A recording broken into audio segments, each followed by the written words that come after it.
Your placement in the Amiibo meta is broadly determined by three attributes. How efficiently can you KO the opponent, how effectively can you prevent your own KO, and most importantly, are you stupid?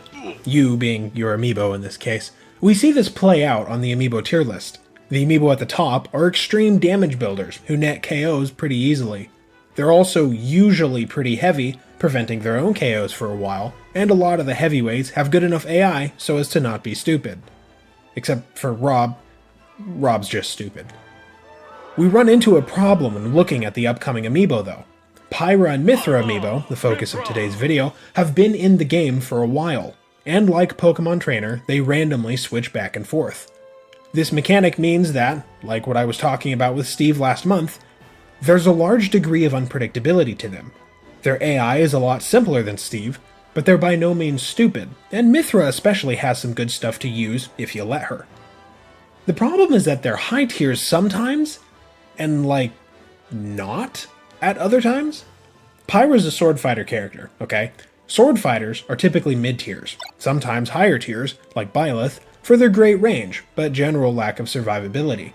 And the best sword fighter Amiibo are usually ground-based, much like the higher tiers.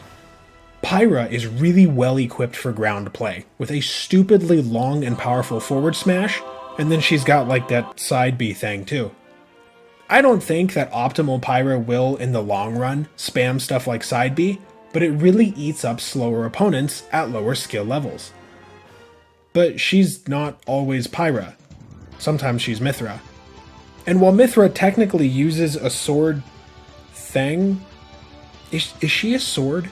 I read somewhere that according to the lore she's a sword, but I don't know. Mithra's basically more in line with characters like Joker and Sheik, that's my point. She's faster, less KO power, and has some built-in combo crap. Her playstyle isn't really compatible with the grounded stuff that Pyra does, and on average, the Amiibo will play more as Mithra than Pyra, because Pyra will always switch to Mithra when Mithra could recover but Pyra couldn't. But she's not a sword fighter. She's basically a combo character, and she likes to jump. And that type don't do so hot in Amiibo. Most people stick Pyra in A or A+ tier-ish, and Mithra from B to B+, but that's really when Mithra's at her best. So, what happens to the meta once Pyra and Mythra release? Well, it's kind of like the Steve problem I talked about last month. Sometimes Steve is going to do great, because he's got good RNG that match, or a good kit at the moment, but sometimes he's not, right? Sometimes Pyra and Mythra are going to do great, because they've got good RNG and a good kit at the moment, but sometimes not, because, they're using Mithra. And you can't control it. So the end result of all of this seems to be that Pyra and Mythra are going to filter out the lower echelons of the Amiibo meta. Pyra, being probably a high tier, is going to beat lower tiers more often than not. Mithra, being more of a mid tier, is going to have a harder time.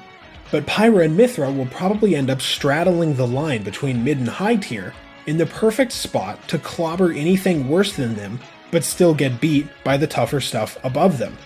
They're sort of an anti-meta measure in some sense, but that's really a topic for another video. They're not as unpredictable as the Steve Amiibo is, but they do fit into multiple niches of the meta at the same time. And that's the sort of thing that creates a ripple no matter what tier they're in.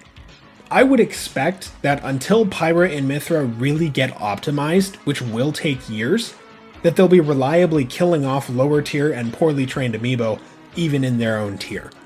If you like Amiibo training, YouTube tells me that 94% of you guys are male, so I don't know, subscribe and then send this to your mom or something.